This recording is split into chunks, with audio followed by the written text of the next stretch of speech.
What I'd like to do is I'd like to consider an example of a function of two variables, a multivariable calculus function, use that function to create a couple systems of differential equations that are very special kinds of systems called gradient and Hamiltonian systems.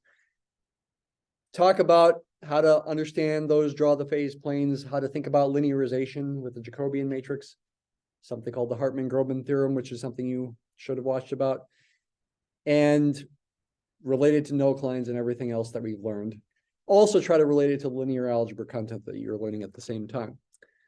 So what is the function we're going to consider? I'm going to go ahead and call it V, kind of a strange name for a function, but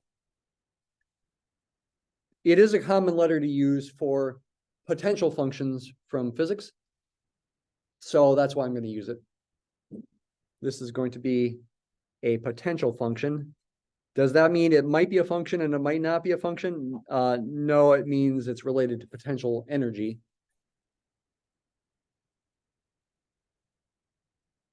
A potential function. What function am I going to pick? Not any function related to any applications that I know of. That comes up in the lectures. For example, relating things to the pendulum, swinging back and forth, or a mass and a spring. This function, I just got out of a textbook as kind of a nice example, but not related to any particular application. So this is a potential function. I'm going to use this potential function. Imagine it's related to some potential energy for some physical system to create, again, two systems of differential equations, a gradient system first, and then something called a Hamiltonian system. What's the corresponding gradient system? Corresponding gradient system.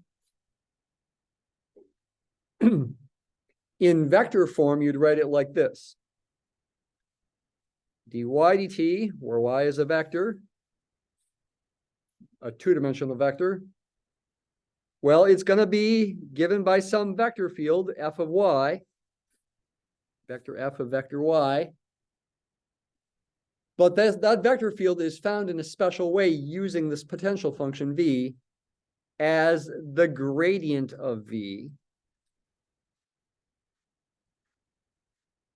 Upside down triangle, or maybe you want to think of that as an upside down delta. Actually, it's called a nabla. That's one of my favorite words. Nabla. I guess nabla, so to speak, is Hebrew for harp, because it kind of looks like a harp. Well, okay, if you make it fancier, you can make it look like a harp. Anyway, it's called the gradient of v. And if you write it as a column vector, it's a vector whose components are the partial derivatives of v. Partial of v with respect to x, partial of v with respect to y. That's what we do in our classes. We typically write vectors as column vectors. But if you were in a physics class, you'd be more likely to write this as, well, using I hat and j hat, for example. Like that. In multivariable calculus, you more typically write it like this.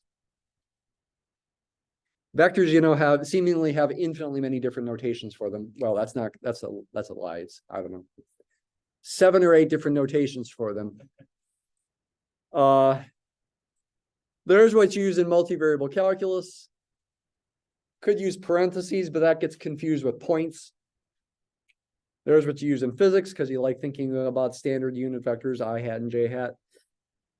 Here's what we do in this class, because we like thinking about systems of differential equations, where you got a differential equation in each row. That's why we write things as column vectors in here. And it also is convenient for a matrix times a vector. That's the corresponding gradient system in vector form. What's the scalar form of this? In scalar form, dx dt would be the partial of v with respect to x, and dy dt would be the partial of v with respect to y. When you look at this kind of a system like that, I mean, that should feel pretty strange. How can the partial derivative of a function with respect to t equal the partial derivative of some other function with respect to x? Well, I mean, we've done this kind of thing a lot, actually. So maybe it doesn't feel confusing. We've always called this thing little f of xy and this thing little g of xy. Yes, the right-hand sides of the differential equation, if it's autonomous at least, don't depend on t. They depend on x and y. The left-hand sides depend on t. What does that mean? It means, okay, if you've got a solution and you find its derivative of its first component with respect to t and simplify, you get the same thing as if you replace x and y with the corresponding functions of t and simplify. Right? Left-hand side equals right-hand side when you substitute the function. Same thing with the other equation. That's how you try to dispel the confusion here. That's possible. Okay, so what are these functions in this example? The partial derivative of v with respect to x is 3x squared. Partial of that with respect to x is 0. Treat the y as a constant. Again, treat the y as a constant. Take the partial derivative of that with respect to x. You'll get minus 12y. Partial of v with respect to y is similar. Treat the x as a constant. Its derivative of x cubed with respect to y is 0. Derivative of y cubed is 3y squared. Derivative of that with respect to y, treating the x as constant, gives you minus 12x. It's a nonlinear system, so we have to use the methods from chapter 5 to try to understand solutions. We need to draw phase planes ultimately. Maybe use linearization to understand what's going on near the equilibrium points. All right, let's try to find the equilibrium points. Set these right-hand sides equal to 0. Those give you the nullclines. I will draw the nullclines, but not yet. At the moment, I'm just after the equilibrium points, and there could be more than one of them. It's a nonlinear system of algebra equations. I can't use linear algebra to solve this, but I can use substitution. It's simple enough that I can use substitution. In general, nonlinear systems of algebra equations are pretty much impossible to solve by hand. Same with nonlinear systems of differential equations. We've got to use other kinds of techniques. But in this case, you can, for example, solve this equation for y in terms of x. Add 12y to both sides, and then divide both sides by 12. Looks like y will be x squared over 4. Then substitute that in place of y there. Uh-oh. That's going to give us a 4th degree equation. 3 times, in parentheses, x squared over 4 squared minus 12x equals 0. Yeah, it's a 4th degree equation, but fortunately it's a 4th degree equation that's relatively easy to solve. Square, what do we get? 3/16 x to the 4th minus 12x equals 0.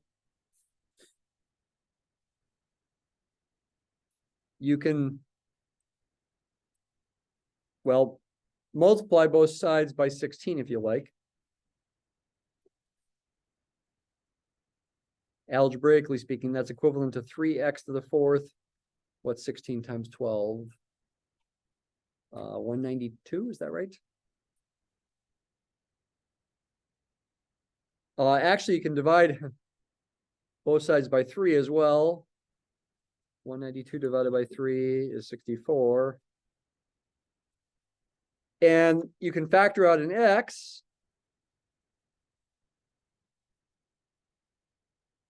So it looks like your solutions for x are 0 and the cube root of 64, which is 4. Nice numbers. So x is 0 or the cube root of 64 is 4. Now find the corresponding value of y. Use this equation. Y equals x squared over 4. So x equals 0 gives y equals 0. And x equals 4 gives y equals 4 squared over 4 is also 4. So it looks like we've got two equilibrium points. And that is true. The two equilibrium points are 0, 0, and 4, 4.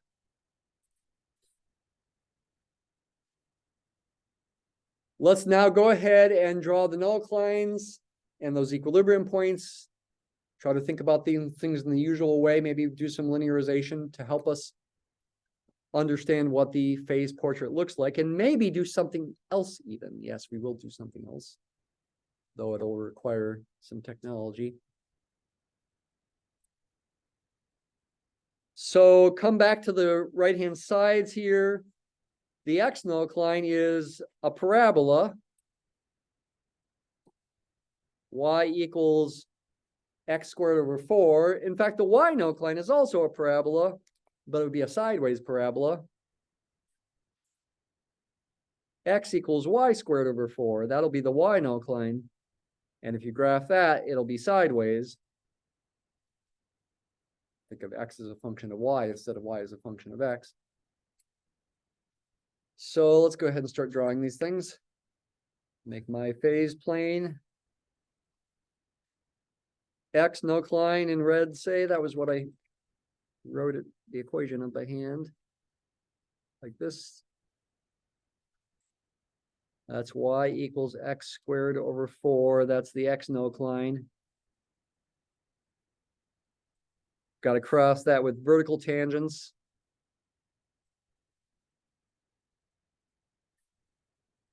The y nullcline making blue.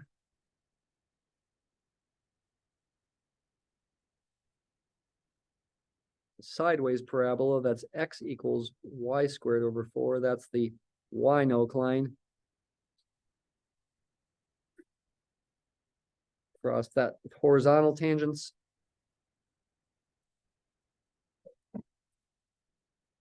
Two equilibrium points, the origin and 4, 4. We could try to draw the phase plane without linearization. Let's at least try to get the directions right of solutions. Focus first on the x nullcline, that red parabola. That's where dx dt is 0. If you are above that red parabola, like say on the positive y-axis here, maybe x is 0, y is 1 or something. What's the sign of dx dt? If x is 0 and y is 1, this is negative. And if you're below that parabola, say x is 0, y is negative 1, then this will be positive. So dx dt is negative when you're above the parabola, whether you're here or here. And dx dt is positive when you're below the parabola, whether you're over here or down here or over here or over here, it doesn't matter, even up here. dy dt being positive or negative is separated by the sideways parabola. If you're say on the positive x-axis, where x is say 1 and y is 0, it's negative. And if you're on the negative x-axis, where x is negative and y is 0, this is positive. So downward pointing when you're to the right of the blue parabola, and upward pointing when you are to the left of the blue parabola. So for example, a solution down here with an initial condition right about there is going to head northeast. Looks like it's probably going to cross this nullcline like that, head northwest. A solution with an initial condition here, say, would go up like this to the northeast before heading southeast. What's going to be trickiest is filling in near the equilibrium points, and that's where linearization is going to be helpful. So let's compute the Jacobian matrix. Do it on a separate piece of paper. Jacobian matrix, J in honor of Jacobi, not Jordan. Well, it is a function of x and y here. So you can use function notation or not. It's up to you.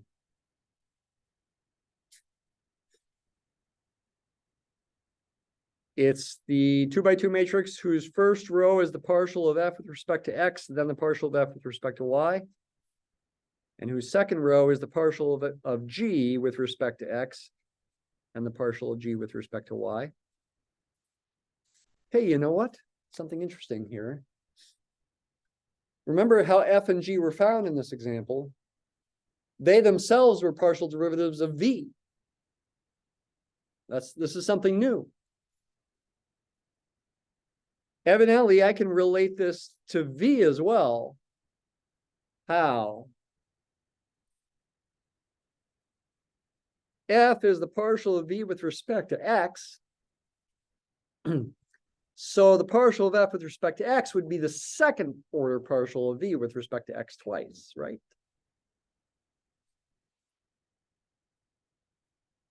For this example, you're going to get these second order partials of v.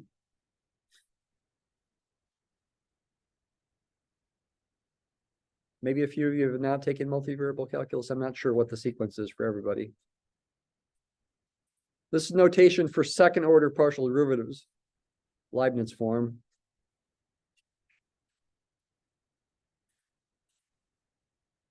F was the partial of v with respect to x. So the partial of f with respect to x is the second order partial of v with respect to x twice. You could write it like this, and then you could, the convention is to put the square there and down here. Why, you might have wondered, why do we do that convention? Well, it's kind of like you're squaring the deltas and you're squaring the delta x's down here. Not literally, there's no literal multiplication going on, but it's kind of fun to pretend. That's probably the origin of the notation. You're combining operators here. That's what you're doing. You're not multiplying with like function composition here. So for this example, you could write this for this example. We're going to come back to that. But for the moment, let's compute this. Okay, I got to look back at the formula for f. Partial of that with respect to x is going to be 6x.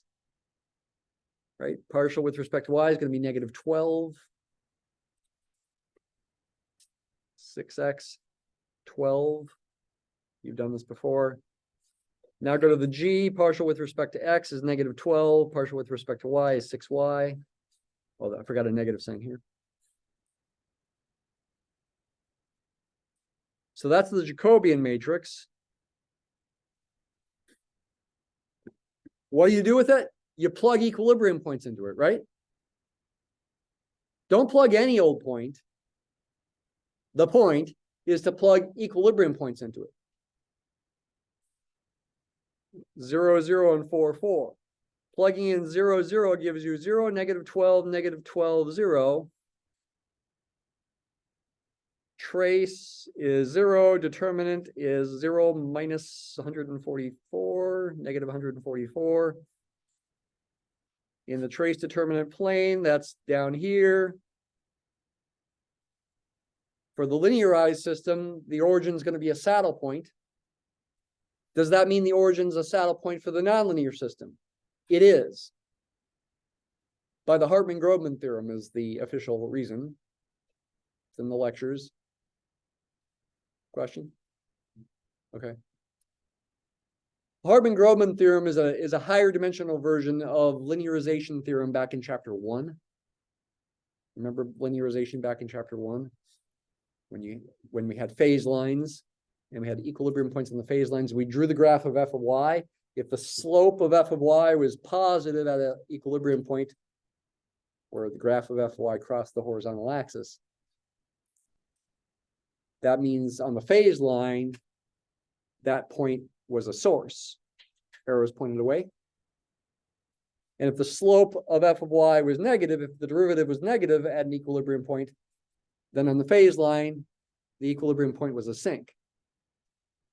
And if the derivative of f of y was 0, then linearization provided no information, technically speaking, though you still could sometimes draw the phase line anyway. The graph might just touch the horizontal axis, graph of f of y. Slope is 0. If it's just touching like that, then it's going to be a node, not a sink or a source. It could still be a sink, for example, if your graph looks cubic like this and just touches the horizontal axis as its slope is 0. Then you still get a sink, but linearization is not helpful. The Hartman-Grobman theorem in higher dimensions is just an analog of all this. Except you got to focus on the Jacobian matrix as your quote-unquote derivative instead of an ordinary calculus 1 derivative. The Jacobian matrix is like a derivative. I mean, it's made up of partial derivatives. And it's not the slope of the curve that's telling you whether it's a sink or a source or something else. It's the eigenvalues of this matrix, effectively, that tell you. The fact that the trace is 0 and the determinant is negative, the important thing there is the determinant is negative, means there's one positive eigenvalue and one negative eigenvalue. Saddle point. And you can always apply the Hartman-Grobman theorem as long as your eigenvalues are, well, the quickest way to say it is they don't have 0 real part. I mean, they're not the number 0 or they're not purely imaginary. And yeah, when the determinant's negative, one's going to be positive real number, one's going to be a negative real number. They are going to be negative, or you are going to get a saddle point. You can apply the Hartman-Grobman theorem. So 0, 0 is a saddle point.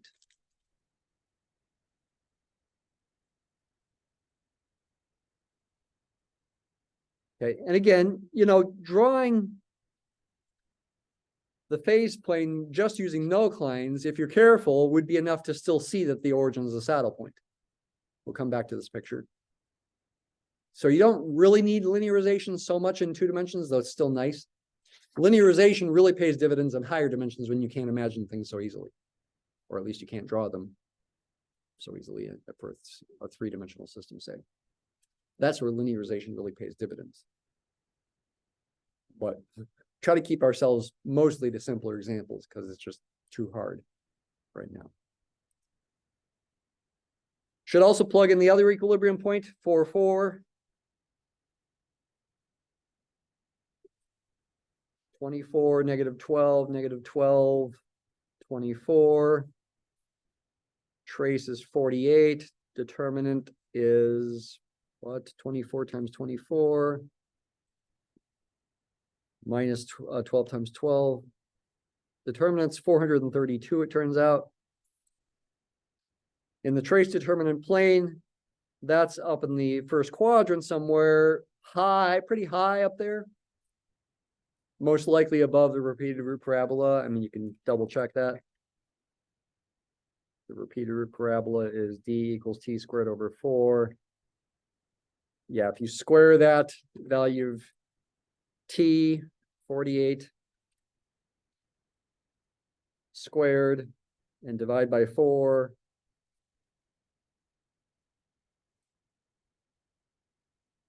let's see. You get 576, bigger than D. Let's see. When you're on D, okay, that means, okay, maybe it's not quite as, maybe this is going up high enough that it is below it.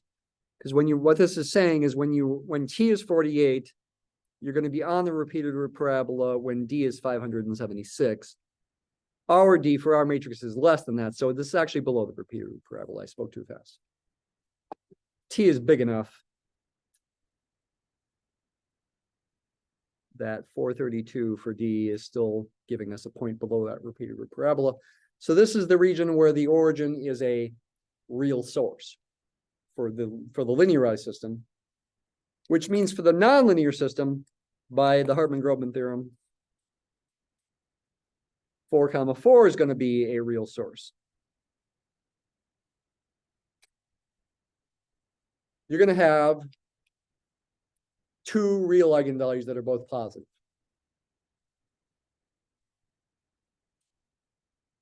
Let's go back to the picture now and see if that seems reasonable by continuing to draw more solutions in here. If you start with an initial condition in here, the arrows indicate you got to go to the southwest. Oh, does that mean straight toward the origin? Not necessarily straight, exactly straight, but it seems like it's going to be pretty close to straight. I mean, it depends on exactly where you are here. You are going to head toward the origin. Except, oh, okay, I spoke too quickly. Okay, I spoke too quickly. If you're close enough to the red parabola, actually, you're going to cross the red parabola. Like this. This is how people make mistakes in making phase planes, is they speak too quickly, like I just did. And if you start close enough to the blue parabola, you're going to cross that and head off this way. Yeah, the origin we saw was a saddle point. Now you can start to see. There does have to be one solution curve that does head toward the origin here. Is it a straight line? Probably not. Well, I mean, it could be actually by the symmetry of this one. In this one, it could be a straight line. But in general, it's not going to be a straight line, even though it might look straight. It's going to head toward the origin. That's an example of a separatrix. And if you let t go to minus infinity, it's got to go toward this point.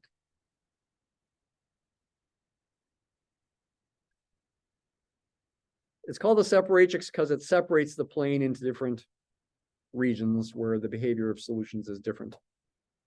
Actually, it's got other names. It's also called a stable manifold for this point, but I don't think I'll say that again. You'll say it again? Okay. I think by symmetry that we probably do have straight line solutions like this. This system does seem to be kind of symmetric. Though solutions going off this way are not going to be straight lines. I think they're going to be, there's another couple separatrices like this.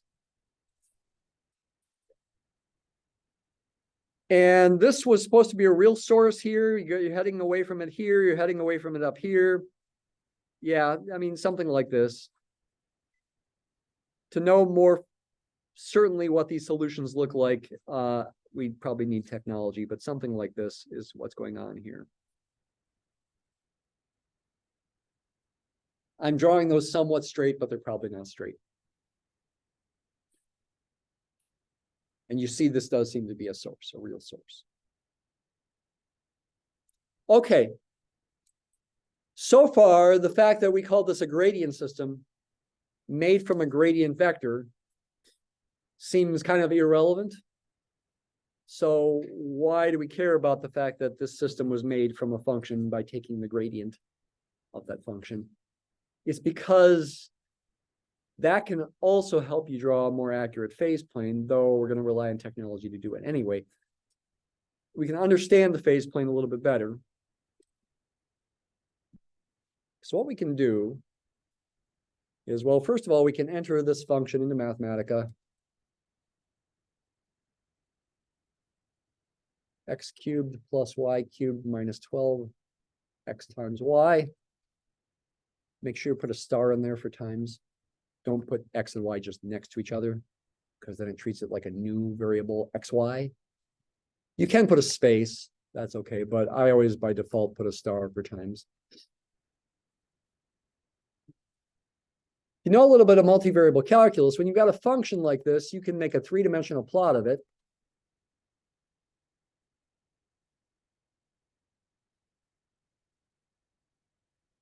Which is a surface in three-dimensional space instead of a curve.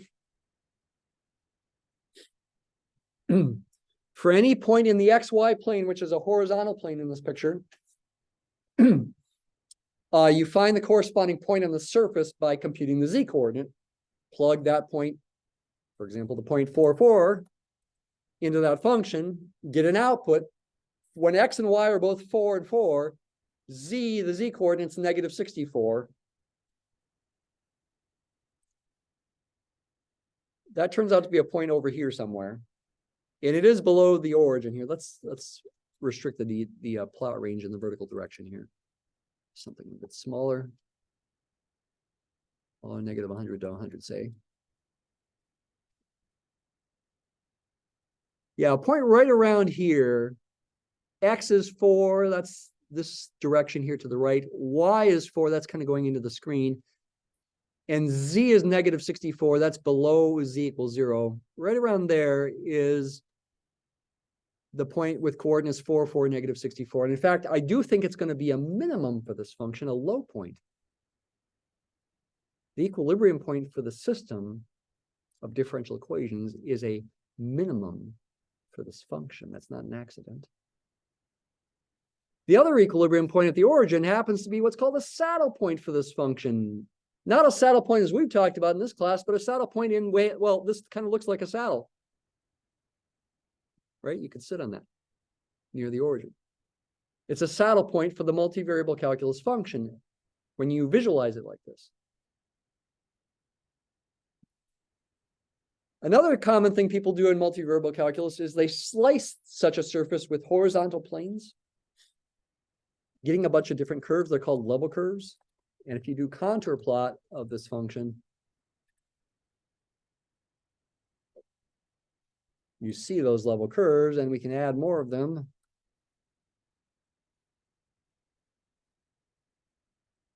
Kind of pretty, huh? Showing you the different level curves, the different slices obtained, curves obtained by slicing this surface with horizontal planes. It's like a map of a mountainous region. Oh, well, this is a valley, and this is a saddle point, and if you go this direction, you're going to go up the mountain. Higher and higher outputs there. No, those are lower and lower outputs. You go this direction, you're going to go up the mountain. In this picture, that's analogous to going up this direction here. And what happens for the gradient system is if you superimpose the, say, stream plot of this system on top of these level curves of V, something interesting happens. It's not the stream plot of V, it's the stream plot of the system. 3x squared minus 12y, comma 3y squared minus 12x.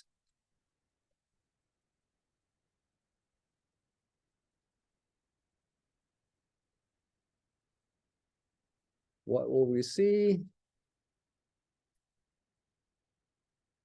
We'll see this a relationship between the level curves and the stream plots, the solution curves of the system. You see the relationship there? Every time one of these curves crosses one of these blue curves, that's a solution curve for the system, crosses one of these black curves, that's a level curves for V, they're crossing perpendicularly, orthogonally. In fact, they're called orthogonal trajectories. Why? Why is that happening? I can't explain it fully, but let me just say in a nutshell, the gradient vector always points in the direction that the function V increases fastest. That in a nutshell is why. And what does that mean? That means whenever you're on one of these level curves, if you want the function to increase fastest, go perpendicular to the level curves toward the light, where it's lighter, away from the darkness. Oh, nice metaphor there. Go toward the light, away from the darkness. And that's what these solution curves are doing there. It's like they're allergic to the darkness. They're heading toward the light, where the values of V are greater.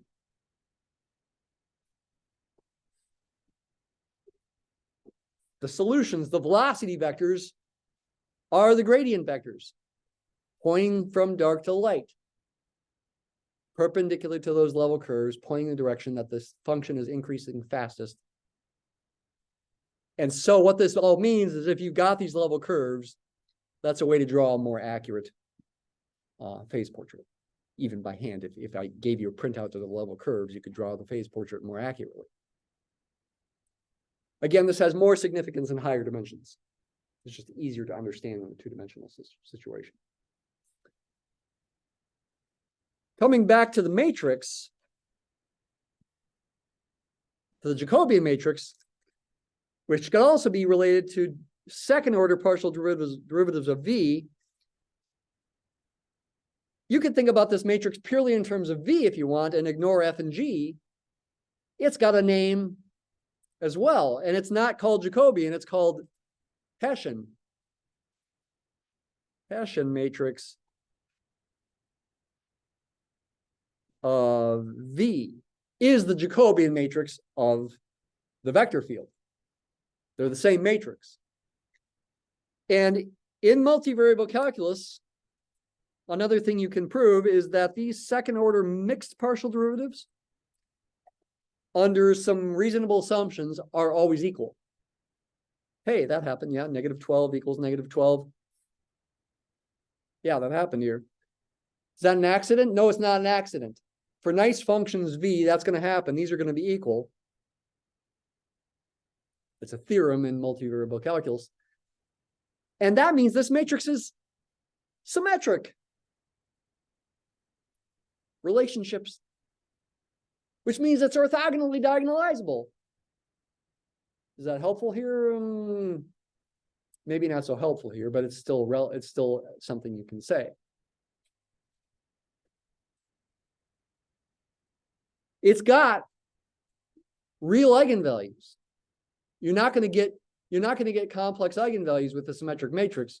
There's no way okay, I should have said that to begin with. There's no way you're going to get a spiral source or spiral sink or center. By the way, I forgot to mention another important piece of terminology. When you can apply the Hartman-Grobman theorem, the equilibrium point is called a hyperbolic equilibrium point. That's a term you should know. When the Hartman-Grobman theorem can be applied when the eigenvalues of the Jacobian matrix are not either zero or purely imaginary, the real part's non-zero, then it's called a hyperbolic equilibrium point, and that means you can apply the Hartman-Grobman theorem. Linearization works.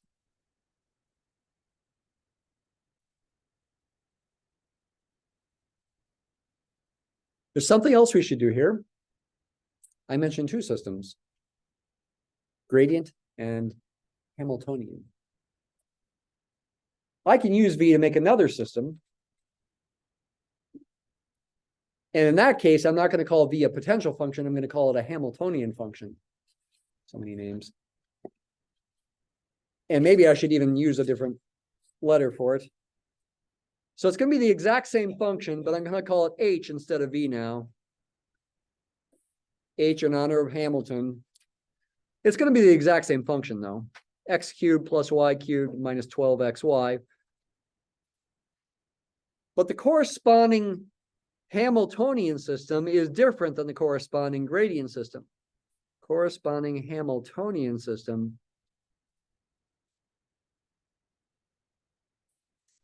is different. It's dx dt equals the partial of h, not with respect to x, but instead with respect to y. And dy dt is the opposite of the partial of h with respect to x. And I'm not writing this in vector form because it would be confusing to do so. Well, I guess I can, but I'm not.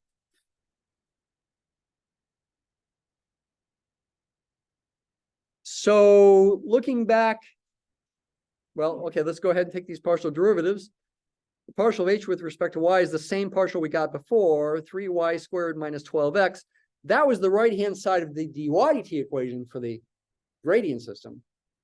It becomes the right-hand side of the dx dt equation for the Hamiltonian system. And then I need the opposite of the partial derivative with respect to x,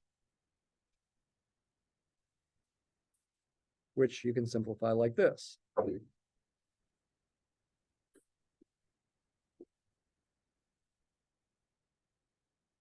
What are the nullclines? What are the equilibrium points? The equilibrium points are the exact same points as before because you're really solving the exact same system of algebra equations. So we still get equilibrium points at 0, 0, and 4, 4. But the nature of the nullclines changes. They're still the same curves, but they swap roles. The x nullcline for the gradient system becomes the y nullcline for the Hamiltonian system. And the y nullcline for the gradient system becomes the x nullcline for the Hamiltonian system. So when I start to draw the phase plane, again, equilibrium points are still 0, 0, and 4, 4, because again, you're still solving the same system of algebra equations. When you find the equilibrium points, you don't really care about dx dt and dy dt. But now when you start to draw the phase plane and draw in those nullclines, same nullclines as before, they're the same curves. Oops. Didn't draw that very well. Sorry, ignore that. Can't erase.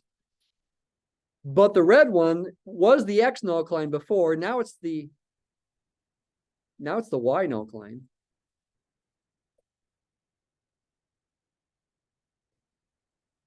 And the other one, the sideways parabola, X equals Y squared over 4. Before that was the Y nullcline. Now that becomes the X nullcline. So we're crossing the blue one with vertical tangents instead of the red one. The red one gets crossed with horizontal tangents.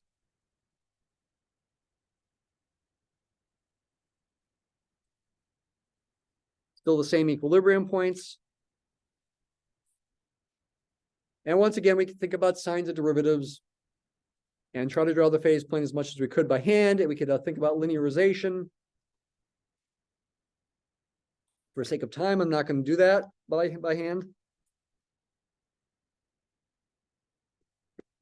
The linearization that I get, the Jacobian matrix would not be a special matrix, so to speak, or relevant matrix for V in this case. But what does the phase plane look like? By the way, if you're going to do this on Mathematica, like for a take-home exam, I'd want you to put big dots at the equilibrium points as well. But I'm not taking the time to do that. Oops. What did I just do? Okay, copy and paste. So I'm going to use the same function V, though now I'm calling it H. I'm not going to bother redefining it in Mathematica, though. I'm swapping the dx dt and dy dt right-hand sides around. And with the new dy dt one, I'm putting a negative sign in front of it. I'll do that with parentheses like that to emphasize it. So now let's see what we see. Are the solution curves still related to the level curves of what's now the Hamiltonian function? Yes, they are. And in fact, the solution curves are the level curves. I mean, it's being drawn separately here. But they're on top, they're effectively on top of the level curves of H. Why? Hang on. They're on top of the level curves of H. And if we did linearization, it looks like the origin is probably going to be a saddle point. You got solutions heading toward it there along this level curve of H. You got evidently, although it's not being drawn, solutions heading away from it along this level curve of H, and solutions coming near but then going away otherwise. That looks like a saddle point. This looks like a center, doesn't it? Circular or oval kind of shapes, solution curves that are evidently periodic, going around it. Technically speaking, the Hartman-Grobman theorem does not apply to this point at 4, 4. The eigenvalues of the linearized system end up being purely imaginary. But because the system is Hamiltonian, and these solution curves have to be on top of these level curves of H, it's a center anyway. Linearization does, quote unquote, apply anyway. But in general, if your eigenvalues are 0 or purely imaginary, linearization does not apply. This is just a very special system. If you graph both stream plots on top of each other, they'd be all perpendicular to each other. These systems are orthogonal. The vector field for the gradient system in terms of V is this. And for the Hamiltonian system in terms of, well, I'll call it V now again, even though I changed the name to H before. For the Hamiltonian system, it's this. And if you take the dot product of those, what happens? You get 0, no matter what x and y are, for all x and y.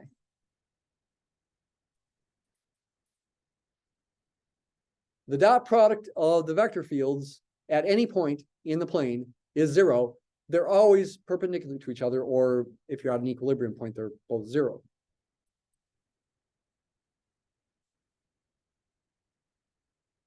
Gradient and Hamiltonian systems are related. Hamiltonian systems come up in real-life applications in physics when energy is conserved, mechanical energy, which is really nowhere. Well, it's very well approximated if you're in outer space, right? Or if you got a mass in a vacuum on ice and somehow your spring has very little friction somehow, then mechanical energy is conserved. Kinetic plus potential. The Hamiltonian function ends up being total mechanical energy. Being on the level curves means it's got a constant value no matter what t is. As the system evolves, the total mechanical energy stays constant is the idea. Again, this has more significance in higher dimensions. With gradient systems, energy is being dissipated.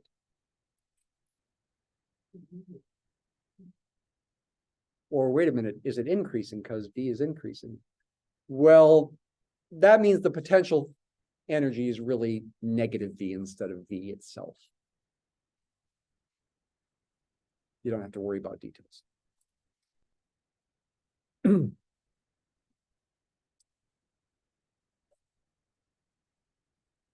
So that we've related this to phase planes, nullclines, linearization, stuff you have learned about. This, again, what I've done today so far is all new. It is content of lecture 32. We should probably relate it to one more thing, emphasize lecture 31 as well. If I consider, so this was the phase plane for the gradient system. If I considered a system where I negated the gradient vector, sort of a negative gradient system, like this, put a negative sign in front of this, then all the solution curves would get turned around. And instead of going from dark to light, like they should be, they're going from light to dark. And that would mean you'd have something called a trapping region near this point, for example. This is some stuff in the extra reading. It comes up in the lectures. If I put a circle around this point here for this system where the arrows would be going towards it now instead of away, it would be a sink instead of a source. Then any solution curve that goes inside that circle would stay inside the circle no matter for all time after that point, because it's trapped. It can't get out. There's a theorem that says that if you've got a trapping region, whether it's 2 dimensions or higher dimensions, in fact, meaning you got a region in the plane or higher dimensional space where solution curves are pointing inwards along the boundary, say for a sphere pointing inwards, that, well, once they're in there, they have to stay in there as t increases. And that ends up meaning there's got to be a solution curve that stays in there actually even for all time. Might be an equilibrium point. Could be something weirder in higher dimensions. In 2 dimensions, if you got a 2-dimensional trapping region, which happens to not have any equilibrium points inside, now this one does, but if you have one that happens to not have any equilibrium points inside, like sometimes happens with ring shapes, trapping regions, there's something called the Poincare-Bendixson theorem that you're going to read about or learn about in the lectures if you haven't, that says there's got to be a periodic solution in there. It's pretty significant. It's hard to prove periodic solutions exist except for very special systems. Can apply this to the van der Pol oscillator, though it's tricky.